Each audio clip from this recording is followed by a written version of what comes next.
The Israeli military has locked down the West Bank city of Ramallah after a spate of killings in occupied territories. Israeli forces have raided the city and sealed off all entrances and exits now. Regime troops have also entered multiple Palestinian neighborhoods throughout the region.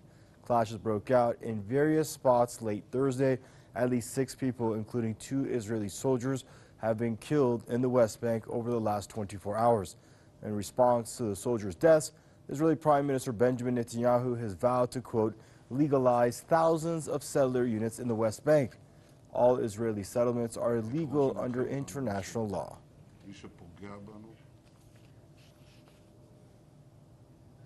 Joining us out of Calgary is Robert Inlakesh, political commentator. Hello, Robert. As if, Netanyahu has ever needed a pretext to impose, or sanction more settlements, illegal settlements throughout occupied territories. He's using this, recent spate of violence as a pretext. He rarely needs to. But in the bigger scope of things, I mean, how do you think this is going to impact, things now? He's also, giving a green light to more demolitions of Palestinian homes, razing to the ground Palestinian villages, and also grabbing more Hamas members and associates and sticking them in indefinite detention under your very well-known administrative detention law. Your thoughts?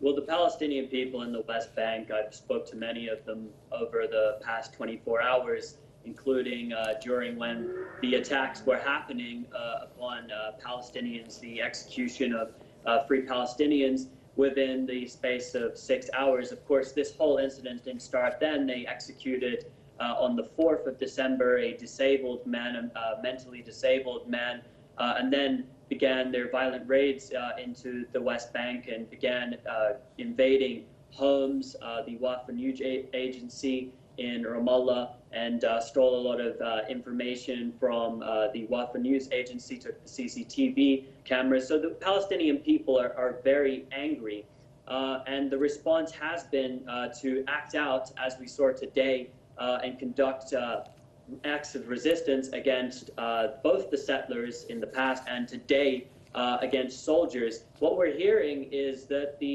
somehow it's Israeli civilians being killed, and the soldiers are being treated like civilians too. Israeli settlers are not civilians. They're there against international law. They're illegally occupying land.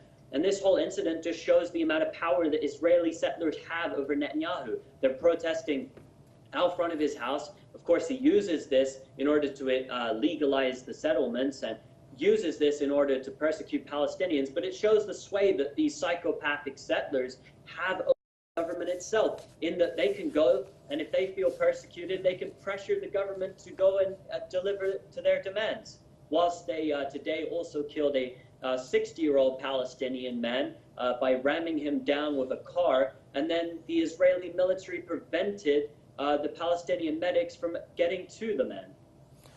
And it's illegal under international law to, use collective punishment on our people. But that's exactly what Netanyahu is doing. These new policies that he outlined today as a result of the deaths of 6 people, 4 Palestinians and 2 Israelis. But we know that he's really referring just to the 2 Israelis that he only counts as, worthy of this policy change. That he's using collective punishment on an entire community of Palestinians. Yeah, well, they've injured 69 Palestinians today. They've arrested, I believe, 56 Palestinians today. They arrested the entire family of the recent man who was killed, Saleh Na'aullah, who was killed last night. They arrested his entire immediate family.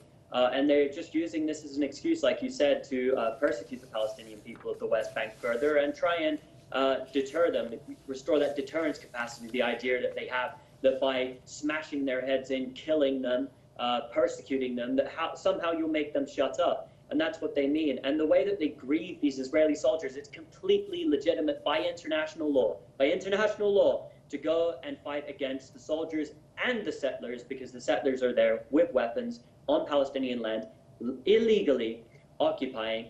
And what we saw today were acts of resistance. The Palestinians killed is another thing. Extrajudicial executions of Palestinians. They didn't go through a court. They just came in and shot their heads off. And that's what they've been doing.